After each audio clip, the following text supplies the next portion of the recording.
It is 12 noon. I'm Bob Montgomery. Happening right now, it is election day. Several big races, mostly for city elections. WSBT 22's Kristen Bean is now in South Bend at a polling place. And Kristen, what kind of day have we had so far? Oh, it's been a slow day for many workers across the South Bend area. Take a look behind me. I'm at a polling place right off of State Road 23 at the LaSalle Council.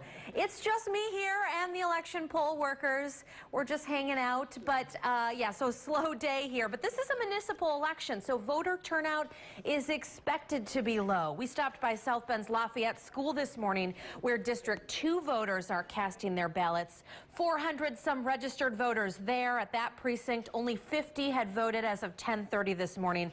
Again, I told you we're at the LaSalle Boy Scout Council building this afternoon. There are about 1,300 registered voters here. Only about 38 have cast their ballots here today. The good news, right now there are no major polling pace problems keeping people from casting their ballots today. The clerk's office says they've received calls from people in the county who can't vote. The reason? There are no county races to vote on.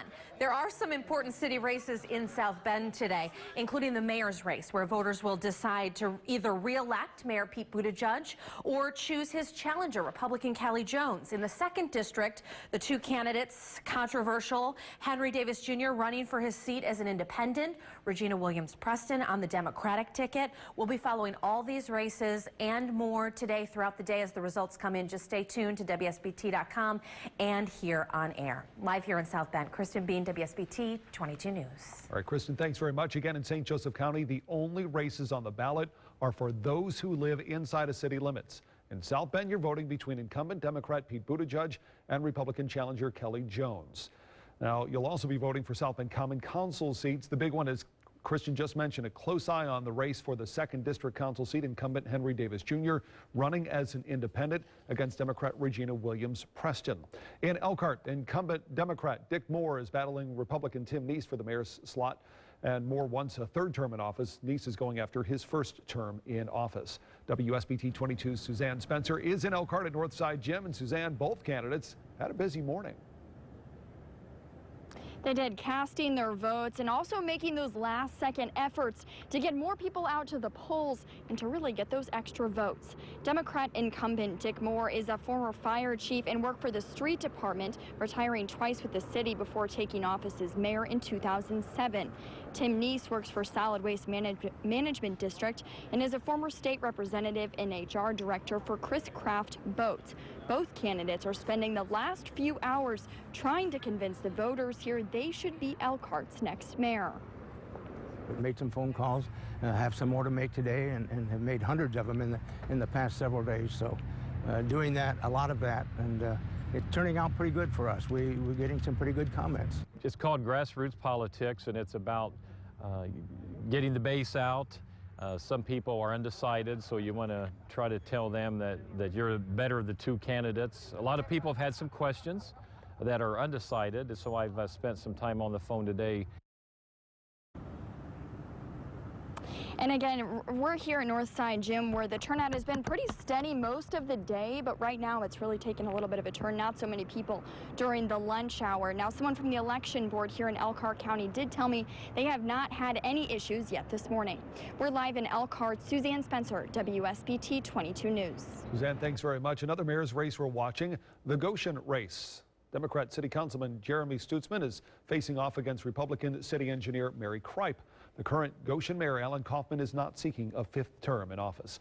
Now, if you are voting in Elkhart County, you'll be casting your ballots at vote centers. This is the 4th election they're in use. Crews have been busy the past few days setting up these centers and distributing supplies. They've also been training the poll workers who are working today. The county is using the experience gained from the past 3 elections to make sure things work as smoothly as possible this time around. Every election we're finding something that we can improve so that we can have it be better for the voters, better for my staff, better for the candidates. We're trying to make it a good scenario for everybody involved with the whole process. Now in Plymouth, the mayor's race features incumbent Republican Mark Center against Democrat Rex Crump. And in Benton Harbor, if you live in Michigan, there are several contested races we're keeping an eye on. The Benton Harbor mayor's race is one of them. James Hightower running against Marcus Muhammad there. Beyond the contested races, though, there are plenty of issues on the ballots today in Michigan. In Dowagiac, the school district is hoping that you will vote yes to 2 bond proposals. There are proposals on the ballot totaling about $37 million. The first would pay for more secure entrances to the high school and elementary schools. It would also reconfigure bathrooms and bleachers to make them more handicap accessible. The second proposal would pay for a new gym and other improvements to the schools. Now, you can vote to approve one, both, or neither.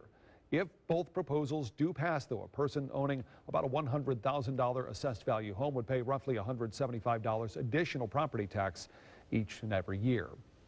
And in Edwardsburg, you're going to be deciding if you're going to pay more in taxes to make your community more secure. It's a property tax increase with money going to help pay for a new police station and 2 new police officer positions. If passed there, homeowners would pay roughly an additional $100 a year for every $100,000 of a home's assessed value. If you're heading out to the polls today, here are a few quick reminders to help make your election day go a little more smoothly. The polls are open in Indiana until 6 tonight. The polls in Michigan closing at 8.